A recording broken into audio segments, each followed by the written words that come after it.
alley-oop. What was that moment like for you? He was calling for it. I've seen his steps for so long. He was gathering. You know, I'm glad he was able to go up, reverse it. He also made it three when they tried to disrespect him and go under on the pick and roll. This right here is 41-year-old LeBron James. Him and his team offensively. Smart with a perfect delivery on the alley-oop. That right there was quite absurd. But hold on, he also did this to save the Lakers in the clutch. Slaps it over to Kennard. Lakers are down by 3 for the tie. It's good. This is the true definition of a playoff performer. And for the Lakers, they are playing with such chemistry, it makes you wonder if they can go all the way. The energy is flowing, the excitement is there, and the confidence level amongst players seems to be on the up and up. This here is the level of play the playoffs give you, and it's all about exposing the flaw in the defense. A huge thing I've noticed in the Lakers vs Rockets series is that connectivity is what breaks the defense initially. With the Lakers down Luka and Reeves, it's highly important that everyone shares the wealth, and when LeBron sends his pass to Hayes on the tip out, Jackson could try and finish over Amin Thompson due to the height advantage. But with quick reaction timing, he's able to find Rui sliding down to the corner for the tray ball. I know that we're all used to seeing Luka pass the ball like a wizard, but if you didn't know, LeBron can facilitate with the best of them. So when the Rockets gear up to double, LeBron can square himself up to find the open man in the center of the floor. And for you all that watch the Lakers, you've seen flashes time and time again of Jackson Hayes being able to make reads off the catch, as this one flows into a kick out, swing, money ball. This execution has even flowed through Ayton as well, who perfectly reads the action when Rui has the advantage on Reed and dumps us right over the top for the easy alley-oop connection. Being on the same page like this is key in high-stakes games. Defenses will think they're doing the right thing, such as moving into position early to potentially stop this pass to Ayton on the pick and roll, but LeBron already knows that the help is going to do that, so he uses that against him in by sending it over to Smart, who connects on the triple. I get it, it's understandable that you want to follow defensive principles by getting over when you're on the weak side, but at this point right here, the whole entire scheme has to switch. Because regardless if Reed Shepherd steps over or not, he has no chance of stopping Ayton inside. And then once he does get caught low and Rui receives the ball, Hachimura can either take him to the basket with little resistance, or he can decide to rise up over the top with no effort. When you can move the ball like this and already see what the defense is doing, it gives you a much better chance at scoring, and I want you all to look at this play closely. Look at how Houston sends this double.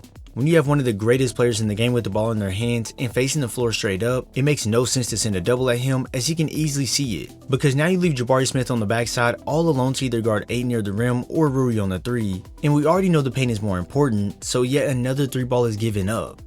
I know the Rockets want to make LeBron pass the ball so other players can defeat them instead of himself, but here's the thing, James has always made his teammates elevate their play style in the postseason. So even though LeBron might not be doing all the scoring, he can 1. Attract multiple defenders towards him, and 2. He can also set them up perfectly to score the ball. Whether he's no-looking passes out the pick and roll to catch everyone sleeping, or throwing lobs to Bronny on the fast break,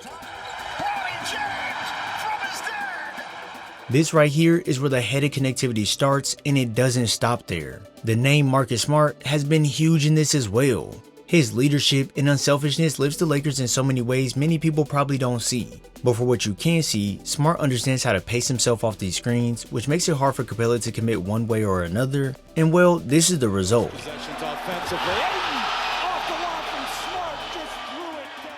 Once again, Smart knows how to shift the pace to alter the floor to his liking, and just by bursting on this attack, it pulls both defenders towards him, opening up this lob to Jackson Hayes on the backside.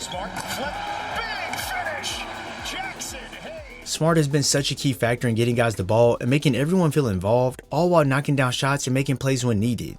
It's one thing to just get assists, but it's another thing when your team can control the game, and when guys who aren't star players are able to draw multiple defenders towards them. This is when you know your team is rolling, and that's when they make plays like this.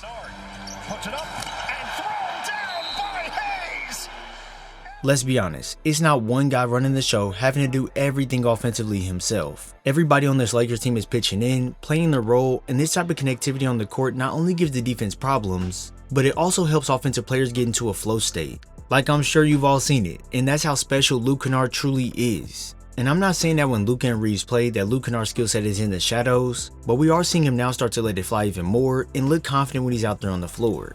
You tell me, does this shot scream unserious player or someone who's oozing with confidence? Now in for the Lakers. Kennard just a skinny turn.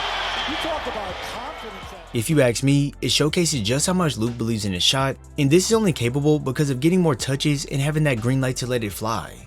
Allowing guys to make plays where they see fit and doing it with confidence will always yield you better results than having guys who are scared to do things on the court.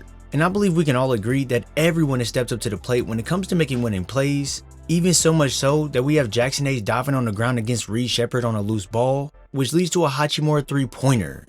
That right there is simply about wanting it more than anyone else. And honestly, that's what I'm seeing from the Lakers. But to take it beyond that, it's also an IQ that's beating them, and that IQ is of LeBron James.